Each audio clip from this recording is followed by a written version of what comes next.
Hi students, good morning and hi students, welcome to a new video. आज हम पढ़ते हैं ना क्लासिफिकेशन ऑफ पीरियोडिक टेबल्स क्या है, किस तरह से ये स्टार्ट हुआ, कहाँ से हम अभी जो मॉडर्न पीरियोडिक टेबल देख रहे हैं ये कैसे आए, इन सबके बारे में थोड़ा सा डिस्कस करते हैं। ठीक है, आओ चलो।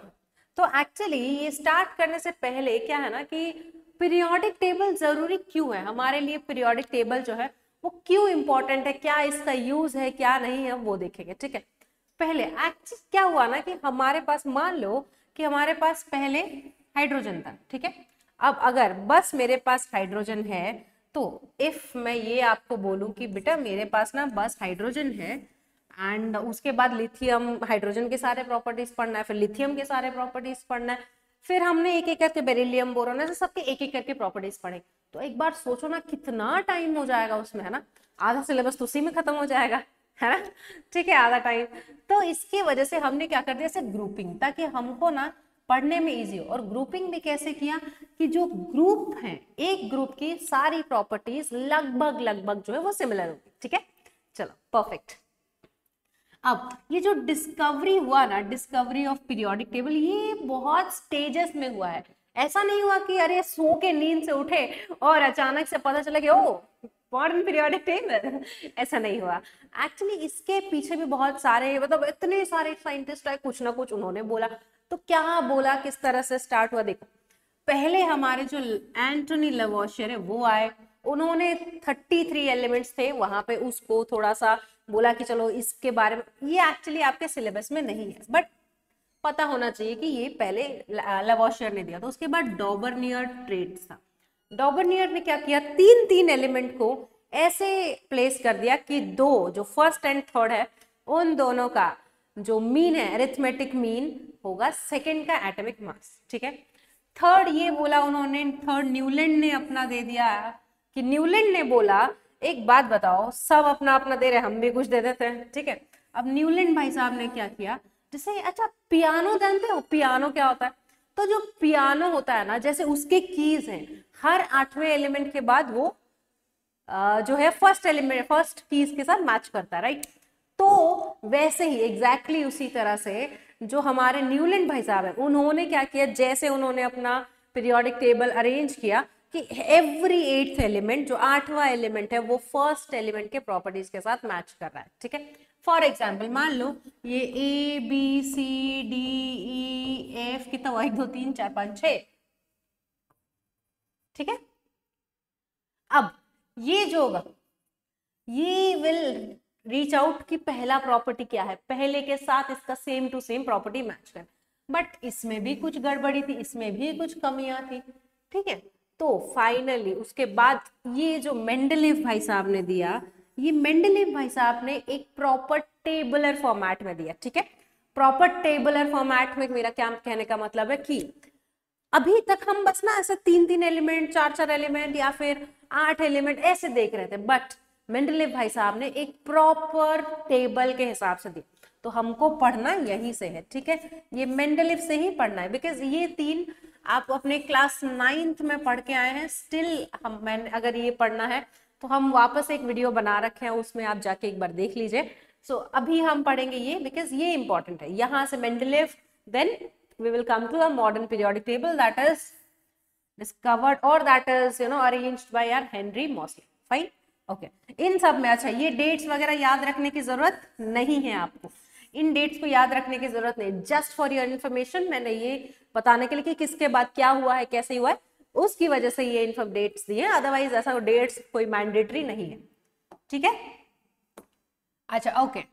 Now coming to our Mendeleev periodic table, ये वो पहला टेबल है जो एक प्रॉपर, जैसे टेबल दिख रहा है कि नहीं, अब हम थोड़ा टेबलेट फॉर्मेट में आ गए हैं। ठीक है, फाइन। अब उन्होंने क्या किया, बहुत अच्छे से एलिमेंट्स को अरेंज कर दिया। ठीक है, उस टाइम में जो मेंडलीव जब बना रहे थे, अच्छा अभी हमारे पास 118 एलिमेंट्स हैं। ठीक है, अब लेकिन उस टाइम में जब मेंडलीव ये पीरियोडिक टेबल बना रहे थे, तब ओनली 63 एलिमेंट्स जो थे वो नोन थे। ठीक है, तो उन्होंने वो 63 एलिमेंट्स को लेके पूरा का पूरा अपना जो है वो पीरियोडिक टेबल बना दिया। ठीक है, अब एक बात बताओ, अगर पीरियोडिक टेबल जो मेंडलीव ने बनाया था वो अगर 100% सही होता है ना, वो अगर 100% सही होता तो हमें मॉडर्न पीरियोडिक टेबल की जरूरत नहीं पड़ती है ना, उसमें कुछ ना कुछ कमियां थी, इस वजह से हमें मॉडर्न पीरियोडिक टेबल की जो है वो जरूरत पड़ी। ठीक है, फाइन। अब क्या इसमें अच्छा था, सबसे अच्छा इसमें क्या मेरिट जो है वो इंपॉर्टेंट है कि इन्होंने अपने पीरियोडिक टेबल में कुछ गैप्स छोड़े हुए थे। अब उन गैप्स छोड़ने का क्या मतलब है कि उन गैप्स में उनको पता था कि फ्यूचर में कुछ तो ऐसा एलिमेंट डिस्कवर होगा जो इन गैप्स में वो फिल कर सकते हैं। ठीक है, अच्छा, इन्होंने जो मेंडलीव ने जो अपना पीरियोडिक टेबल बनाया था वो बेसिकली उन्होंने क्या किया था, एटॉमिक मास को बेस करके फंडामेंटल यूनिट जो प्रॉपर्टी उन्होंने रखी थी एटॉमिक मास को रख के उन्होंने किया था। ठीक है, अब जो कुछ डीमेरिट्स है वो भी देख लेते, अरे अगर मेरिट्स है तो ऑब्वियसली डीमेरिट्स भी होंगे, है ना, तो डीमेरिट्स चेक कर लेते आओ। पहला तो उन्होंने कभी भी हाइड्रोजन का एक प्रॉपर बताया नहीं कि पोजीशन ये हाइड्रोजन यहाँ क्यों है और उसका एक्चुअल पोजीशन क्या है वो नहीं बताया। सेकेंडली एक बात यहाँ ध्यान से देखो, जो एटॉमिक मास है ना कुछ जगह के इरेगुलर है। इरेगुलर का क्या मतलब है, यहाँ देखो निकेल का एटॉमिक मास क्या है 58.7 एंड कोबाल्ट का एटॉमिक मास क्या है 58.9।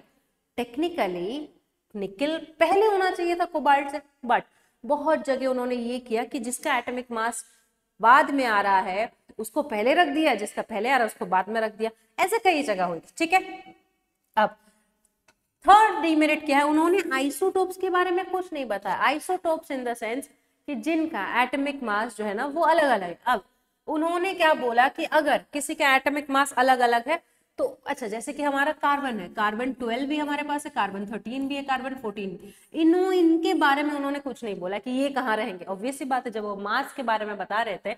अब यहाँ पे हमारा फंडामेंटल यूनिट क्या था, फंडामेंटल प्रॉपर्टी मास, एटॉमिक मास। ओके, अब अगर हम एटॉमिक मास को ले रहे, इन तीनों का तो मास अलग है, तो उस हिसाब से ये जो कार्बन इन्होंने प्लेस किया यहाँ पे तो फिर कार्बन 12, यहाँ पे कार्बन 13 और कार्बन 14 होना चाहिए था, बट ऐसा नहीं था। तो ये एक और डीमेरिट था कि क्यों ऐसा हमारा जो मेंडलीव पीरियोडिक टेबल जो है वो फेल हो गया। अब मेंडलीव पीरियोडिक टेबल जब फेल हो गया तब कोई भी साइंटिस्ट को ना समझ ही नहीं आ रहा था कि क्या करना है। ठीक है, अब उस टाइम में कहीं दूर कहीं किसी जगह पे बहुत ही मतलब 3-4 कॉन्टिनेंट छोड़ के मजाक कर रहे हो, तो कहीं दूर हमारे जो लवोशियर भाई साहब है ना, हमारे जो मॉसले भाई साहब है ना, मॉसले भाई साहब ने क्या किया कि जो एटॉमिक वो क्या कर रहे थे, अच्छा कहीं दूर हमारे जो मॉसले भाई साहब है ना वो क्या कर रहे थे, एक्सपेरिमेंट परफॉर्म कर रहे थे। किस पे, वो एक्सपेरिमेंट कर रहे थे एक्स रेज पे। ठीक है, वो किस पे एक्सपेरिमेंट कर रहे थे, एक्स रेज पे। ओके, एक्स रेज पे एक एक्सपेरिमेंट परफॉर्म कर रहे थे जहां पे वो ये देख रहे थे कि जो एक्स रेज रेड वो हमारा रेडिएट हो रहा है डिफरेंट एलिमेंट्स के द्वारा, वो कैसा प्लॉट, वो ग्राफ कैसा प्लॉट करेगा। ठीक है, अब उन्होंने दो ग्राफ एक्चुअली प्लॉट किए, एक जो है हमारा एटॉमिक नंबर के साथ और एक एटॉमिक वेट के साथ, एटॉमिक वेट के साथ एक एटॉमिक नंबर के साथ एक। ठीक है, एक्स रेज के बेसिस पे। ठीक है, अब वहां पे एक देखने वाली चीज क्या मिली उनको, उनको देखने वाली चीज ये मिली कि ये जो एटॉमिक वेट वाला ग्राफ है ना ये ऐसे टेढ़ा मेढ़ा सा आ रहा है। ठीक है, जबकि एटॉमिक नंबर वाला जो ग्राफ है वो बिल्कुल स्ट्रेट लाइन आ रहा है। तो उन्होंने यहां से ये कंक्लूड किया कि हम जो अभी एटॉमिक मास का लेके अभी तक जो फंडामेंटल प्रॉपर्टी हमारा एटॉमिक मास को लेके हम पीरियोडिक टेबल बना रहे थे उससे बेटर है कि हम एटॉमिक नंबर को लेके बनाए। ठीक है, अगर हम एटॉमिक नंबर को लेके बनाते तो हमें एक स्टेडी सा जो है रिजल्ट मिलेगा। ठीक है, तो यही सब देखते हुए उसके बाद हमारा जो अभी का जो मॉडर्न पीरियोडिक टेबल है, मॉडर्न पीरियोडिक टेबल इसी वजह से एटॉमिक नंबर पे बना है। वो हमारा जो फंडामेंटल प्रॉपर्टी है वो हमारा एटॉमिक नंबर है, ना कि एटॉमिक मास। ठीक है, आई होप यहां तक सब कुछ क्लियर है, अच्छे से समझ आ गया है। फाइन, तो थोड़ा बहुत फीचर्स भी देख लेते हैं। अच्छा, उससे पहले मैं आपको बता, ये भाई साहब को तो आपने देखा ही होगा, है ना, क्लास 9th में भी इन्होंने आपका पीछा किया, क्लास 10th में भी पीछा किया, 11th में भी आप पीछा कर रहे, 12th वहां भी पीछा करेंगे।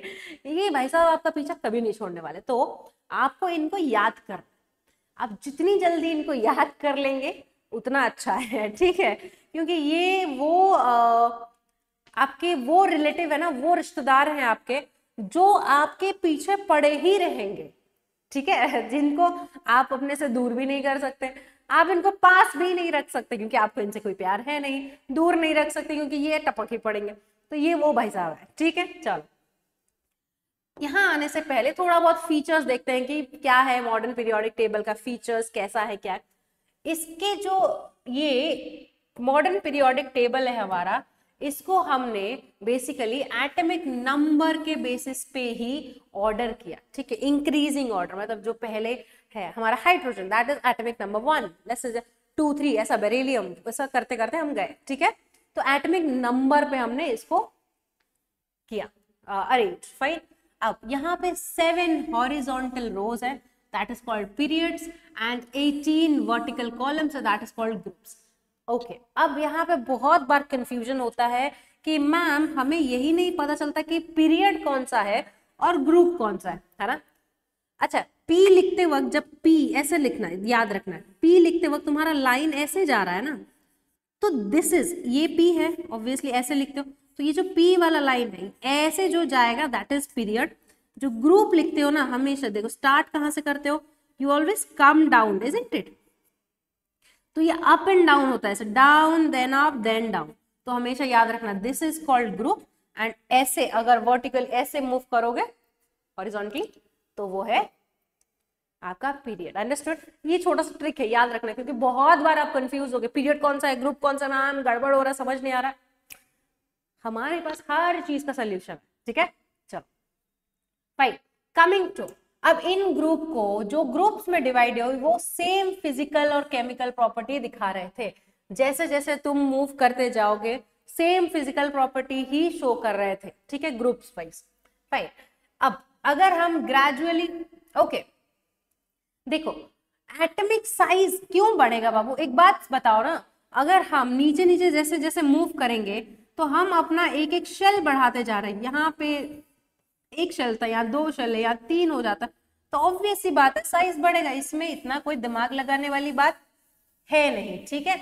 जिसमें आपको थोड़ा कंफ्यूजन होगा उसके बारे में हम बता देंगे आपको पहले से, बट इतना ज्यादा ना पैनिक करने की जरूरत है, आराम से पढ़ेंगे, ऐसा कोई लोड लेने वाली दिक्कत है, ठीक है, परफेक्ट। अब ये थोड़ा याद रखना, ठीक है, जो मॉडर्न पीरियोडिक टेबल है ना, ये जब बना था ये टोटल 118 एलिमेंट, अभी क्या है प्रेजेंट में 118 एलिमेंट है, और हमारे मॉडर्न पीरियोडिक टेबल में 118 ही है। बट जब हमारा पहला टेबुलर फॉर्मेट बना था जो उन्होंने मेंडलीव ने दिया था, उन्होंने 63 एलिमेंट्स के साथ बना था, ठीक है। अब coming to one important point, ठीक है, देखो ये याद रखना 2 8 8 18 18 32 ये नंबर तुमको, मतलब जैसा तुम्हारा नाम है ना, कि तुमको पूछे कोई कि क्या नाम है तुम्हारा, तुम क्या बोलते हो, अर्चना, एग्जैक्टली, ऑब्वियसली तुम नहीं बोलोगे, मैं बोलूंगी अर्चना, तुम अपना नाम बोलोगे, है ना। तो मैं, मुझे अगर कोई पूछेगा आपका नाम क्या है, मैं क्या बोलूंगी, अर्चना। वैसे ही तुम्हें याद रहना चाहिए ये, इफ मैं पूछूं बच्चों मैजिक नंबर्स क्या है, आप क्या बोलोगे, 2 8 8 16 16 32 32। अब ये मैजिक नंबर्स क्यों बोले जाते, क्योंकि ये जो है ना, ये इसी नंबर के बाद आपके जो प्रॉपर्टीज हैं वो रिपीट होना स्टार्ट होते हैं। जैसे मान लो कि हाइड्रोजन ले लो, ठीक है, हाइड्रोजन के जो नीचे वाला एलिमेंट है ना, हाइड्रोजन के जस्ट नीचे वाला, वो मैजिक नंबर के बाद रिपीट होना स्टार्ट होगा। 2 के बाद देखो लिथियम आ रहा है, ठीक है। अब मैंने क्या बोला था, 2 8 8 16 16 32 32, राइट।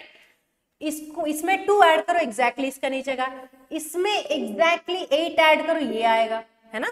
इसमें जितना तुम, ये मैजिक नंबर्स बहुत इंपॉर्टेंट है, ठीक है, मैजिक नंबर्स के बेसिस पे ही आप जो है वो इलेक्ट्रॉनिक कॉन्फ़िगरेशन जो है वो इजीली लिख पाएंगे, इलेक्ट्रॉनिक कॉन्फ़िगरेशन आराम से लिख लोगे, शेल आराम से पता कर लोगे। तो ये थोड़ा तुमको समझने की जरूरत है, ठीक है। We will solve some questions, but ये मैजिक नंबर्स जो याद कर लेना। अब अच्छा एक बात बताओ, मान लो कि कोई एक नया एलिमेंट डिस्कवर हो गया, ठीक है।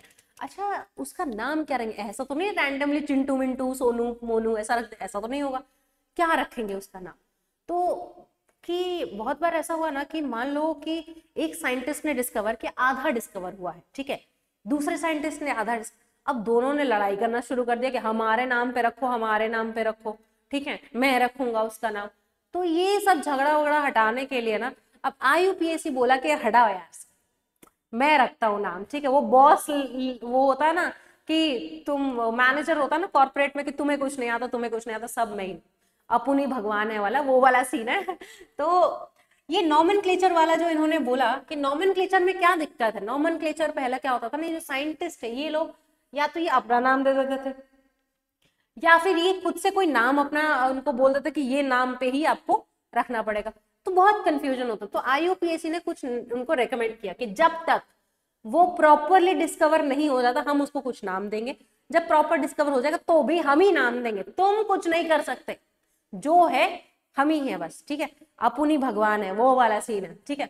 अब ये तुमको याद रखना है बाबू, इनको पूरा का पूरा याद रखना ही पड़ेगा, इसके अलावा कोई ऑप्शन नहीं है। इस पे क्वेश्चंस आते हैं, 1 मार्क क्वेश्चन आएंगे और बहुत बार नीट में जेई में एक एक क्वेश्चन पूछ लेता है।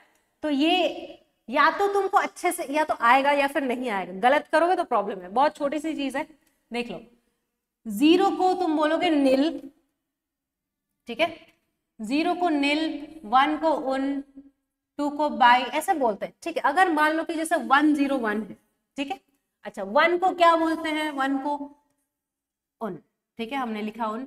0 को क्या बोलते हैं? नील, उसके बाद हमने लिखा नील, उसके बाद 1 को फिर क्या बोलते हैं? उन, उसके बाद हमने लिखा लास्ट में IUM लगाना है, ठीक है।